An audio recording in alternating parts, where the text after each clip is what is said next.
First at 9. This is Derana 24/7. In your headlines tonight, referendum imperative in new constitution making. Foreign Minister tells UNHRC. Saitam CEO shooting was staged. Samira relieved from duties. White van used in Kalutara shooting found. And Trump seeks historic defense budget raise.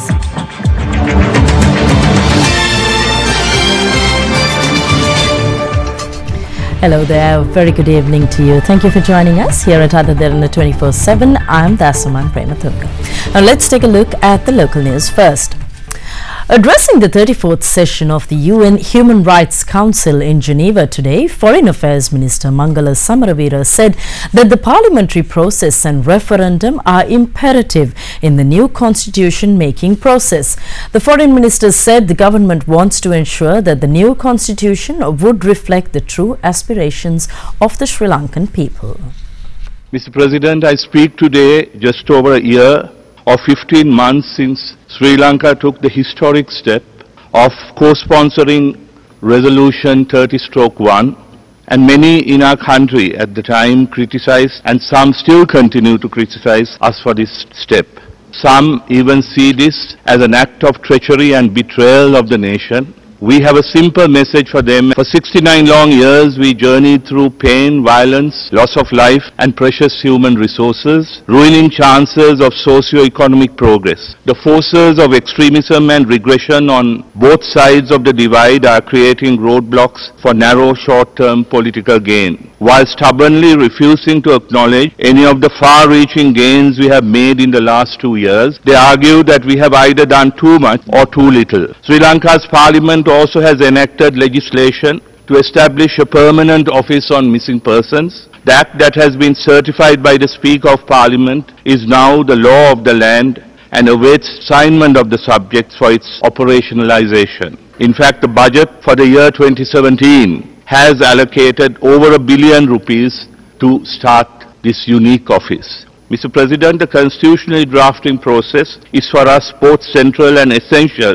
not only for democratization, but also for ensuring non-recurrence of conflict. As we approach the 70th year of our nation's independence, we seek for the first time in our country's modern history to engage in this process wholeheartedly as an exercise that would unite our people who have been divided for far too long. The parliamentary process and referendum which would follow are for us imperative. We strongly believe that we can make the reconciliation process a success and establish a progressive and united society working in harmony to take our nation toward new heights of socio-economic development. And back home, Supreme Court Judge Priyasad Dep has been nominated as the 45th Chief Justice of Sri Lanka. The announcement was made as Chief Justice K. Sri Pavan retired from office today. Outgoing Chief Justice K. Sri Pavan paid a farewell call on President Maithripala Sirisena at the Presidential Secretariat today. Meanwhile, President Maithripala Sirisena called upon the Constitutional Council to make recommendations to the post. The Constitutional Council, headed by Speaker Karu Jayasuriya, in a discussion last evening, decided to recommend Supreme Court Judge Priyasad Dep to fill the newly vacant position. We have recommended Mr. Dep to the President. He is the most suitable for this position. All 12 members of the Constitutional Council attended the discussion.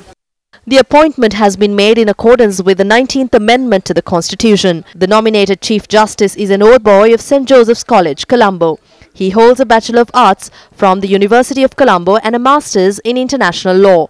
From 2007 to 2011, Justice Priyasad Dep served as the Solicitor General of Sri Lanka and is also a senior Supreme Court judge, having worked as an acting Chief Justice. Police say investigations have revealed the involvement of two underworld gangs in yesterday's shooting at a prison bus in Kalutara, which left 7 dead, including 2 prison officers. Meanwhile, police found a van abandoned in the Panadura area, similar to the vehicle in which the suspects had fled following the attack.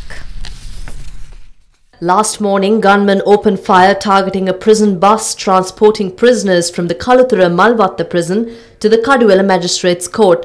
Underworld figure Aruna Damit Udayanga Patirana alias Samayang, 4 other prisoners and 2 prison officers died in the attack. The suspects had arrived in a cab and a van but fled the scene in the van, leaving the cab behind. 5 police units were deployed yesterday to investigate the incident, while the Prisons Department also appointed a 3-member committee in this regard. Police are on the lookout for a businessman from Atharugiriya whose cab is believed to have been used in the attack.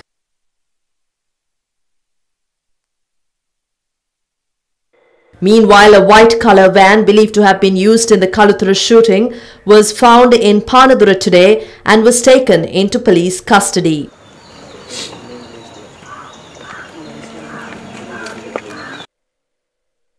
CCTV footage from a nearby house revealed how the suspects had fled the scene in the van. Meanwhile, remains of the prison officer S. Sannigam and a prisoner were handed over to respective relatives today. One of the 2 injured prison officers is still receiving treatment at the intensive care unit of the National Hospital.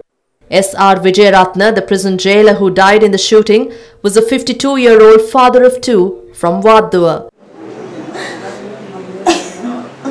Preliminary police investigations reveal that the shooting is a result of a long-standing conflict between the group of an underworld figure who appears as Angora Lokka and the gang of murdered Aruna Damit Udayanga Patirana alias Samayang.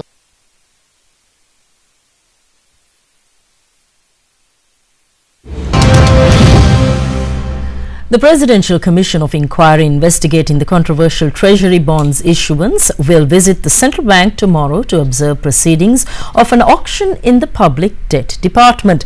The Commission convened for a 5th day today. Secretary of the Finance Ministry, Dr. R.H.S. Samaratunga, appeared before the Commission for the 3rd time. Additional Solicitor General and Senior President's Counsel Yasantha Kodagoda questioned the Finance Secretary regarding the media communique issued by the Finance Ministry on Sunday related to Gazette 1895/19 dated January 1, 2015. Samaratunga said that the media statement had been released by Sisira Vijayasinghe, Media Secretary to Finance Minister Ravi Karunanayake, and that he is unaware of the statement.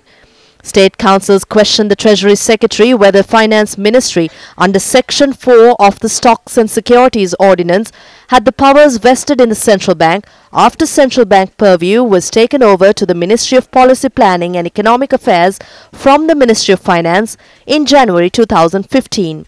Samaratunga was further inquired about the procedure of the Ministry of Finance in issuing a Gazette notification regarding an institution that does not fall under its purview.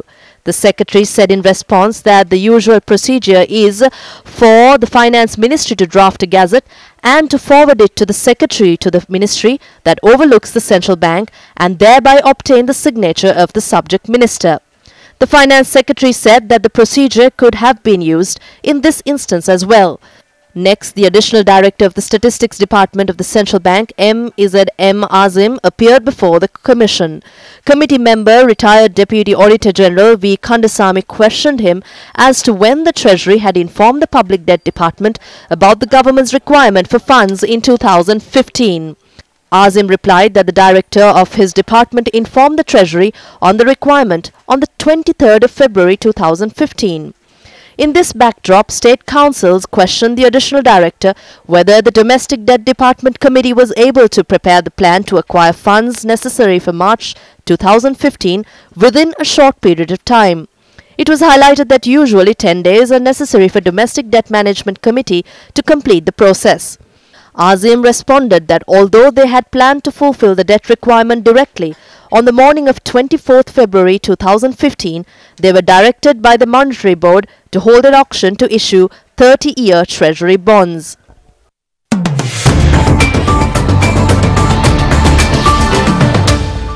President Maithripala Sirisena says the government gives priority to the welfare of the underprivileged despite economic hardships.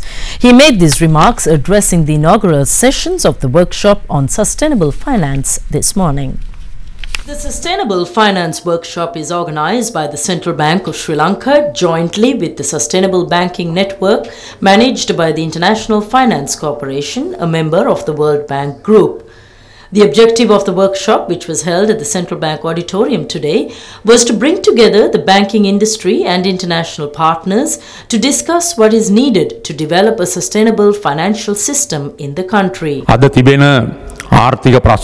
It is important to focus on environment conservation in order to overcome the economic problems we face. My government has given the priority for the needs and welfare of the poor in the country despite the economic hardships we face. I kindly request you to support me to make it a success. The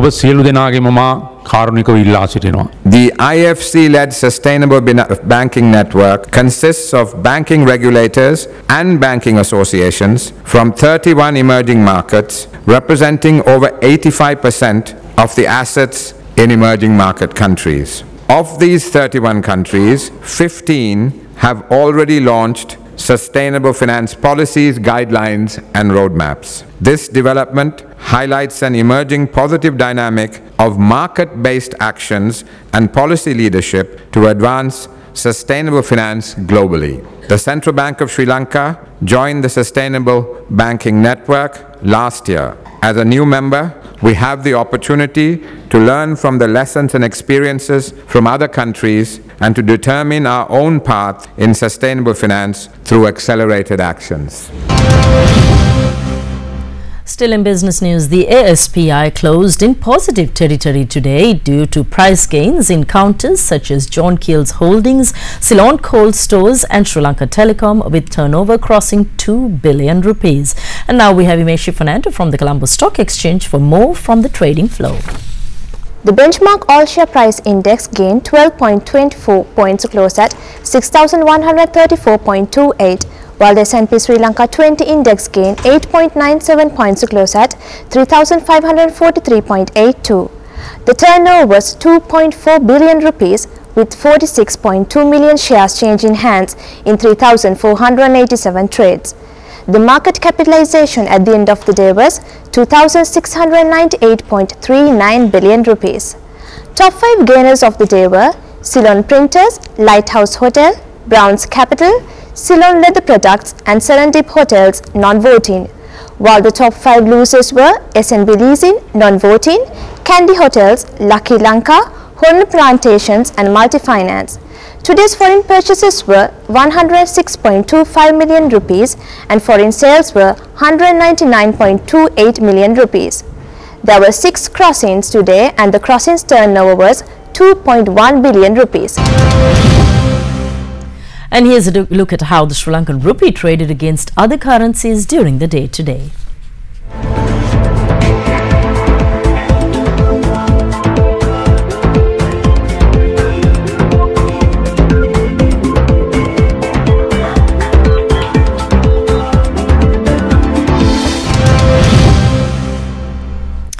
The 4th edition of the Derana Nature Force tree planting campaign was successfully completed today. The campaign aims to plant 1 million seedlings in the Colombo educational zone. This project to protect the environment for future generations was launched last year and is being implemented in 128 schools in the Colombo educational zone.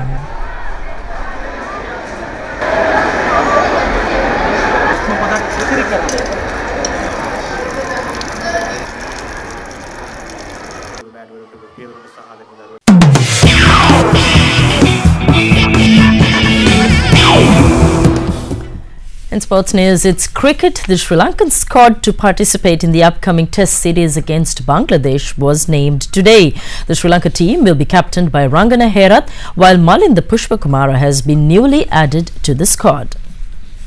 Sri Lanka will play the 2-match Test series against Bangladesh starting on the 7th of March at the P. Saravanamuttu Stadium. Rangana Herath, Dimuth Karunaratne, Niroshan Dikwella, Upul Taranga, Dhananjay De Silva, Kusal Mendis, Asela Gunaratna, Dinesh Chandimal, Suranga Lakmal, Lahiru Kumara, Nuwan Pradeep, Vikum Sanjay, Dilruwan Pereira, Lakshan Sandakan and Malinda Pushpakumara are named to the 15-member Sri Lanka squad.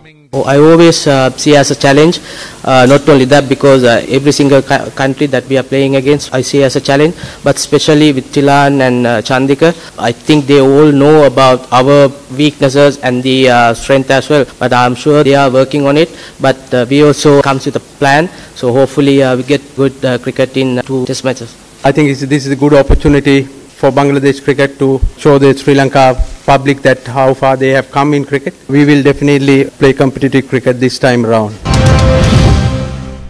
In tennis news, Roger Federer breezed back into action to reach the second round of the Dubai Open with a straightforward 6-1, 6-3 over erratic Frenchman Benoit pair yesterday. In his first match since memorably claiming his 18th Grand Slam title by beating Rafael Nadal at the Australian Open 1 month ago, the 35-year-old was immediately back in the old routine to give pair the runaround. There was little resistance from the Frenchman as Swiss maestro Federer delighted a packed centre court crowd with some flashes of The Sri Lanka A team won by 3 wickets in the second unofficial test match against the England Lions. Both teams stand equal in the tournament by winning 1 match each. England Lions batted first and scored a 353. In reply, the Sri Lanka A team scored 548 in the first innings.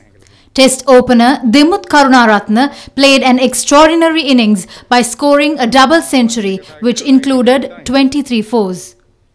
21-year-old Sadira Samaravikrama scored 185 of 233 balls which included 26 fours. 21-year-old Sadira Samaravikrama scored 185 of 233 balls which included 26 fours. In the second innings, England Lions only scored 284 runs. The Sri Lanka team only had to score 90 points in the second innings. The Sri Lanka A team was able to win the match by scoring 90 within 17.4 overs with 6 wickets in hand.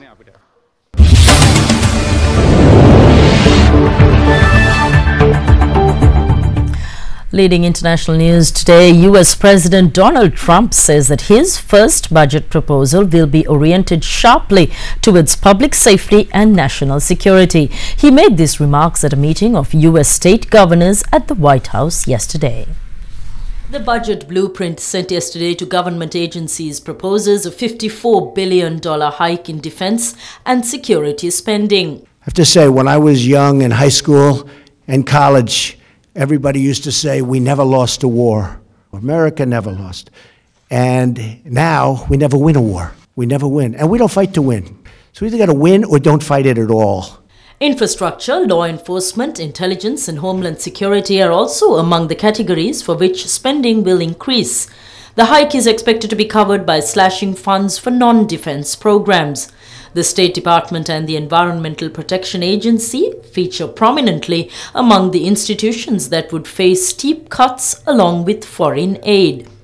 Anyhow, large welfare programs such as Medicare are reported to be spared the reductions. However, Trump must first pass the budget through Congress, where its controversial proposals will be challenged mainly by Democrats, who have said that they would use every tool at their disposal to block Trump's plans.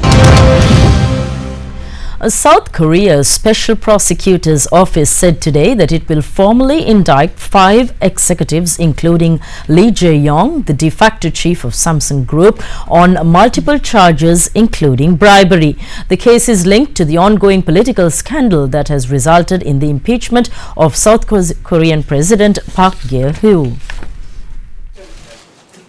According to a spokesperson for the special prosecutor, Lee Jae-yong will also be charged with embezzlement, perjury and hiding assets overseas. The special prosecutor's office is scheduled to make an official announcement regarding the conclusion of the investigation next month. Lee has been accused of giving donations to organizations linked to Choi Soon-sil, confidant of President Park, in order to win government support for restructuring within the company. Lee was arrested earlier this month and his trial has been regarded as a heavy blow to Samsung, one of the biggest electronic companies in the world. He could face about 20 years in prison if convicted, depending on the charges against him. The US private rocket company SpaceX has announced plans to launch 2 private citizens on a tourist trip around the moon. Chief Executive of SpaceX, Elon Musk, told reporters yesterday that the mission has been planned for next year. The mission will involve the tourists being flown in a loop around the moon, skimming the lunar surface and flying some distance past the moon before being pulled back into the atmosphere for a parachute landing. Landing on the moon itself, however, will not be part of the agenda. The 2 tourists who have not been named as yet have reportedly paid a significant deposit for the venture and will undergo fitness tests and special training for the voyage. This will be the first privately funded tourist flight beyond the orbit of the International Space Station.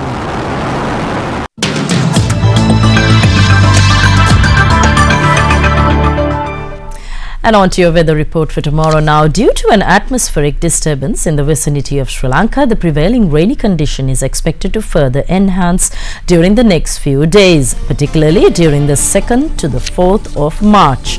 Fairly strong winds at times can be expected over the island and surrounding sea area.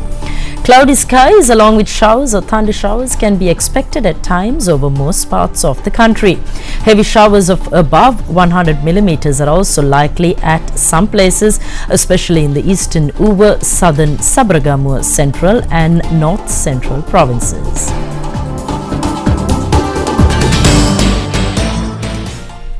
And let's now take a look at the city-by-city weather forecast.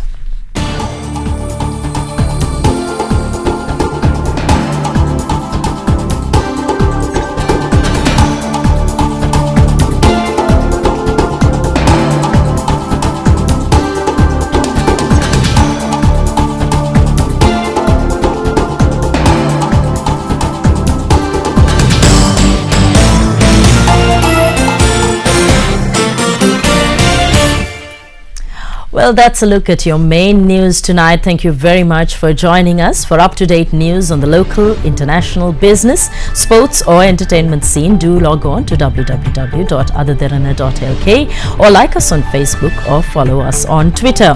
And before we go, we would like to leave you with visuals of how dark and moving shapes fill the skies of southern Israel as starlings spend the winter in the country, creating murmurations or display of shifting movements. The avian visitors from Europe can be seen in Israel near the southern Israeli city of Beersheba, where they feed during the day and circulate in warm air rising from the detritus. Bringing you the news and information 24 hours a day. This is Sri Lanka's premier news channel, Other Derana 24/7.